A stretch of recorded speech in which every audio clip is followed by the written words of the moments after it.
Bom dia, nação rubro-negra, chegando aqui mais uma vez para lhe informar e lhe atualizar de tudo o que está acontecendo no rubro-negro mais querido do Brasil e no mundo, o Clube de Regatas do Flamengo. Mas inicialmente eu pediria a você que não é inscrito no canal que se inscreva, que deixe o like, que compartilhe os conteúdos nas redes sociais e que também você ative o sininho das notificações para que o YouTube possa notificá-los de tudo o que está acontecendo de novidade aqui no nosso canal. Bom, vamos trazer esse giro de notícias e para começo de conversa nós vamos fazer uma análise rápida, fria, porém transparente do que foi no nosso pensamento, a partida, assim como também todas as informações pertinentes relacionadas ao jogo de ontem entre Flamengo 3, Volta Redonda 1, jogo que levou o Flamengo à liderança da Taça Guanabara na competição. Bom, Flamengo e Volta Redonda jogaram no Estádio da Cidadania, o Estádio Raulino de Oliveira, para quase 11 mil pessoas, proporcionando uma renda de 300 e poucos mil reais, né? Chovia muito e o estádio não estava liberado toda a sua capacidade, por isso deu muito pouca gente, 11 mil pessoas, diga-se de passagem, não é público para Flamengo. O Flamengo o Flamengo que entrou em campo ontem com uma alteração significativa, a saída de Everton Ribeiro e a entrada de Arturo Vidal, como muita gente dizendo, jogando com 3 volantes, eu discuto muito essa opinião, não vejo o Gerson como volante, por isso não enxergo também o Flamengo com 3 volantes diante do Volta Redonda. Um primeiro tempo sofrido, na verdade não parecia nem um time, parecia um bando que se juntaram para jogar futebol, todos muito bem abaixo da sua condição, tanto técnica quanto física, né? Foi um jogo triste de se ver. A gente ficou até muito chateado pelo desempenho que vimos, que culminou com o primeiro tempo com a derrota do Flamengo por 1-0, né? Diante do Volta Redonda, que num contra-ataque pegou ali de surpresa a equipe do Flamengo e marcou o gol, né? O time voltou para o segundo tempo com Everton Ribeiro no lugar de Gerson, e aí, meus amigos, veja como um banco faz bem, né? Porque Everton Ribeiro, que não vinha jogando nada na temporada, foi talvez o grande divisor de águas de um primeiro tempo horrível para um segundo tempo mais ou menos, mas que já melhorou consideravelmente a performance do Flamengo na partida de ontem. Everton Ribeiro ditou o ritmo de jogo. Depois entrou Pulgar, melhorou também a marcação, entrou Cebolinha, mas volto a dizer, aconteceu de tudo. No primeiro tempo, no final do primeiro tempo, até Gabigol perdeu pênalti. Então, por aí vocês veem como a fase não é boa, né, pessoal? Mas no segundo tempo demonstraram um pouquinho mais de garra e conseguiram virar o placar através de Gabigol 2 vezes e Pedro no finalzinho numa assistência de Cebolinha. Um jogo tecnicamente fraco, né? Mas na altura do campeonato o importante é mesmo os 3 pontos. Essa performance a gente vai ter que adquirir ao longo das partidas e com o campeonato sendo disputado. Gerson e Ayrton Lucas talvez tenham sido as grandes baixas da partida para o Flamengo. Gerson levou uma pancada no tornozelo no primeiro tempo e não voltou do intervalo para o segundo, e Ayrton Lucas sentiu dores na coxa, né, saindo também para a entrada de Mateuzinho improvisado ali na lateral esquerda. Voltando a dizer, Everton Ribeiro foi o grande divisor de águas, na minha opinião, o grande jogador da partida de ontem, Flamengo 3, Volta Redonda 1. Com o resultado, o Flamengo lidera o campeonato, né, com um ponto de vantagem sobre Fluminense e Botafogo, sendo que sobre o Fluminense o Flamengo ainda tem um jogo a menos. Contra o Resende, que é o próximo jogo, no próximo sábado, às 16 horas, o Flamengo vem com time misto, até porque no domingo já viaja com destino a Quito, onde enfrenta o Independiente del Valle na primeira partida da final da Recopa Sul-Americana. Sobre as atuações, Santos, não vejo o Santos como falhando no gol do Volta Redonda, como muita gente está falando, não vejo essa falha, acho que o jogador teve muito mais competência do que, foi muito mais mérito do atacante do que demérito do goleiro. Varela talvez tenha feito o seu grande jogo com a camisa do Flamengo, muito bem, correu muito, tanto que no final foi acometido de câimbras. Fabrício Bruno, muito inseguro, principalmente no primeiro tempo, errando muitos passes, no meu entender, coisa que a gente não vê muito no Fabrício Bruno, mas estava um pouco inseguro. Davi Luiz continua naquela fase do feijão com arroz, né? Nem fede e nem cheira. Mas o que impressiona é a falta de garra do Davi Luiz. Parece que o mundo está se acabando e ele não está nem aí para nada, como se fosse assim um jogador diferenciado no meio de um bando de perna de pau, né? Essa é a impressão que o Davi Luiz passa. Está faltando correr sangue nas veias do Davi Luiz para jogar no Flamengo.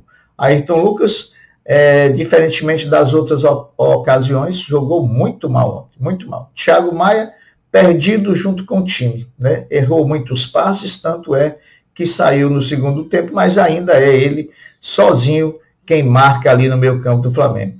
Gerson, esse totalmente fora do contexto, fora do ritmo de jogo. Se você perguntar qual era a posição que Gerson jogou no meio campo do Flamengo, ninguém sabe, porque nem ele sabe onde é que ele está jogando, totalmente perdido. Arrascaeta teve evolução, apesar de fisicamente ainda estar bem abaixo, mas já mostrando um pouquinho do que é o Arrascaeta, deu um passe, uma assistência magistral para que o Gabigol fizesse o segundo gol, o gol da virada.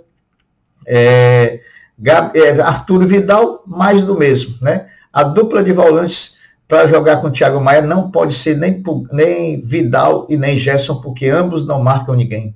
Tem que ser o Pulgar ou tem que ser o garoto da base, Igor Jesus, porque se não for um desses dois, nós vamos sofrer ali com os atacantes diante do nosso sistema defensivo. Gabigol, oportunista como sempre, craque como sempre, é ele que decide, apesar de ter perdido um pênalti, fez 2 gols e ajudou diretamente o Flamengo. Melhor jogador do Flamengo, tecnicamente falando. Pedro é assim, Pedro some, não joga bem, mas sempre deixa o dele. Cebolinha entrou bem, deu uma assistência para Pedro, mas não foi nada além disso. Então esse foi Flamengo 3, Volta Redonda 1. Bom, saindo do campo e bola, indo agora para as notícias pontuais. O Flamengo Basquete, o orgulho da nação, hoje joga pelo NBB 2022-2023, viajando até Caxias do Sul, onde enfrenta o time local às 19h15, horário de Brasília, contra o time local, o Caxias do Sul, e a partida vai ter transmissão exclusiva através do Sport TV. Falando ainda de basquete, meus amigos, os jogadores argentinos do Flamengo, Martim Coelho e José Vildossa, foram convocados pela seleção portenha de basquete para as disputas das eliminatórias da Copa do Mundo. Além deles, o orgulho da nação tem também convocados para a seleção brasileira os atletas Gui Deodato, Rafael Mineiro, Gabriel Jaú e Rafael Hetzheimer. Os atletas se apresentam no dia 19 e retornam ao mais querido no dia 24 de fevereiro. Ontem, quarta-feira, 15 de fevereiro, fez exatamente 8 meses que o atacante Bruno Henrique sofreu a lesão mais grave da sua carreira. A expectativa é muito grande pela volta do Rei dos Clássicos aos gramados e principalmente ao time do Flamengo, ele que está fazendo muita falta e a torcida não vê o quanto antes essa volta acontecer. O craque da base rubro-negra Lohan, de 16 anos, foi convocado para a seleção brasileira sub-17. O jogador vai participar da preparação da seleção para o sul-americano da categoria. O jogador fica à disposição da seleção no período entre 24 de fevereiro a 3 de março para 2 jogos amistosos contra a seleção equatoriana lá no Equador. Outra confirmação que veio também com o Congresso Técnico da Série A realizado pela CBF é de que os jogos do Campeonato Brasileiro serão suspensos na data FIFA e também que os clubes que tiverem jogadores convocados terão um tempo mínimo de 48 horas para voltar a disputar a competição. Essa é uma notícia importantíssima, a paralisação do Campeonato Brasileiro quando da realização das datas FIFA. O Flamengo que o diga nessa questão deve ser beneficiado. Depois da derrota na Supercopa Feminina para o Corinthians, o Flamengo Futebol Feminino vira a chave e inicia a preparação para a Copa Rio. A estreia será no próximo sábado, dia 18, contra o Fluminense. A competição contará com a participação dos 4 grandes clubes do Rio de Janeiro: Flamengo, Fluminense, Vasco e Botafogo. Botafogo e Flamengo firmam um acordo e o clássico no dia 25/2 pelo Campeonato Carioca vai ser sim jogado no estádio Mané Garrincha, em Brasília. Os clubes já enviaram um pedido formal para a Federação de Futebol do Estado do Rio de Janeiro. Dependendo disso, os clubes aguardam deliberações da entidade para que se possa iniciar a venda dos ingressos correspondentes. Bom, meus amigos, a fase é boa. Eu diria que a fase é muito boa. Pedro e Gabigol são responsáveis por quase 80% dos gols do Flamengo em 2023. A dupla de artilheiros rubro-negros já disputou 8 jogos e balançou a rede 19 jogos, né? O clube tem 24 gols no ano e desses 24 gols, 19 é da dupla de artilheiros, sendo Pedro com 10 gols e Gabigol com 9.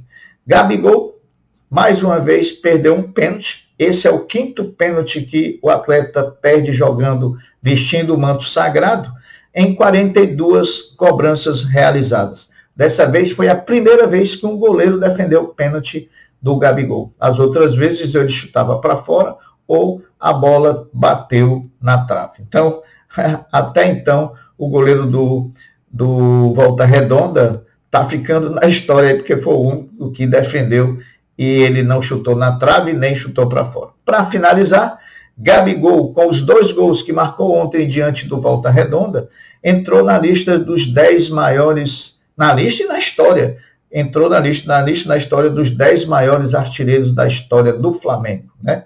São 142 gols em 218 partidas, o que dá uma média de 0,65 gols por jogo. Ele está agora a 4 gols do 9º colocado, que é nada mais, nada menos que o grande Zizinho do Flamengo. Bom, essas foram as notícias, eu vou ficando por aqui, mas antes eu peço a você que deixe o like, que compartilhe os conteúdos e que ative o sininho das notificações para que você possa ficar muito bem informado de tudo o que acontece no rubro-negro mais querido do Brasil e do mundo, o Clube Regata do Flamengo. Falou? Eu vou dando um até breve, um até logo. Fiquem todos com Deus, porque eu sempre estou com ele. Saudações rubro-negras. Fui!